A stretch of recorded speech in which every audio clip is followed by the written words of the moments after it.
lagi sama aku Silviana Putri. Pada video ini kita akan bahas tentang karya sastra yang ada pada angkatan 66, yaitu buku antologi puisi karya dari Taufik Ismail yang berjudul Tirani dan Benteng. Di dalam buku antologi puisi karya Taufik Ismail tersebut tentu banyak sekali bentuk puisi yang diciptakan oleh pengarang. Di sini saya akan bahas salah satu puisinya yang sangat menarik, yaitu puisi Karangan Bunga dari Taufik Ismail. Sebelum masuk kepada poin pembahasan hari ini, mari kita bahas dulu arti dari analisis puisi. Dalam linguistik, analisa atau analisis adalah kajian yang dilaksanakan terhadap sebuah bahasa guna meneliti struktur bahasa tersebut secara mendalam. Jadi analisis puisi itu mengkaji bahasa secara mendalam terhadap karya sastra tersebut. Berikut saya tampilkan puisi Karangan Bunga dari Taufik Ismail. Unsur intrinsik pada puisi tersebut yaitu yang pertama tema. Tema dari puisi Karangan Bunga ini adalah tentang kepahlawanan yang terdapat pada bait kedua. Yang kedua yaitu nada dan suasana. Nada pada puisi ini menggunakan nada yang sedih karena penyair mengarang puisi ini dalam keadaan belasungkawa.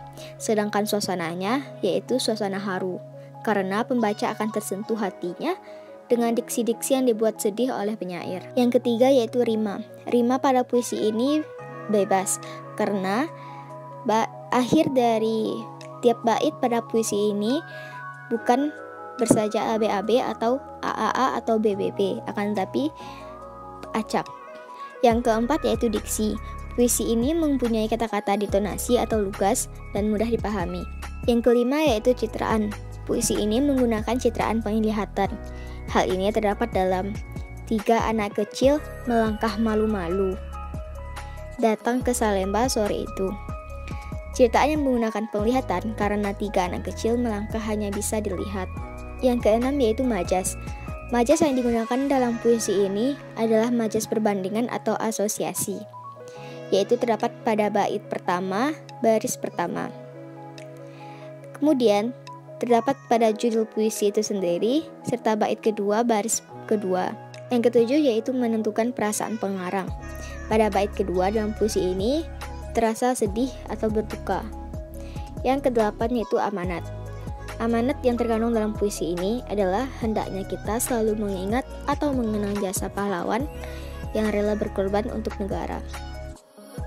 Gaya bahasa puisi Karangan Bunga karya Taufik Ismail yang pertama yaitu sudut pandang. Taufik menggunakan 2 sudut pandang di puisi ini. Di 4 baris pertama, ia menggunakan sudut pandang orang ketiga serba tahu, yaitu terdapat dari kata ganti 3 anak kecil di baris pertama, yang sama artinya dengan mereka. Sedangkan untuk 5 baris terakhir, Taufik menggunakan sudut pandang orang pertama, yaitu terlihat jelas dari penggunaan kata kami. Di baris kelima dan ketujuh, seolah-olah sang penulis juga merupakan salah satu dari 3 anak kecil tersebut. Yang kedua yaitu simbolisme. Simbolisme yang terdapat pada puisi ini cukup banyak digunakan, meskipun puisi ini tidak terlalu panjang. Dari judul saja, Karangan Bunga sudah menggambarkan duka yang terjadi di balik penulisan puisi ini. Kemudian, penggunaan subjek 3 anak kecil yang digunakan untuk mewakili pihak-pihak tak bersalah dan tak tahu menahu akan apa yang diketahui oleh mahasiswa-mahasiswa pendemo ini. Akan tetapi, 3 anak kecil ini mengerti tragedi apa yang sedang terjadi, yaitu penembakan. Kata malu-malu yang digunakan pun semakin menegaskan kenaifan dan kepolosan anak-anak tersebut. Pita hitam pada Karangan Bunga mewakili suasana duka yang ada, seperti yang telah kita lalui atau yang telah kita ketahui saat seseorang meninggal, pasti akan banyak karangan bunga duka yang diantar ke mereka. Arti dari hitam di sini yaitu melambangkan kesedihan, kehilangan dan kepedihan.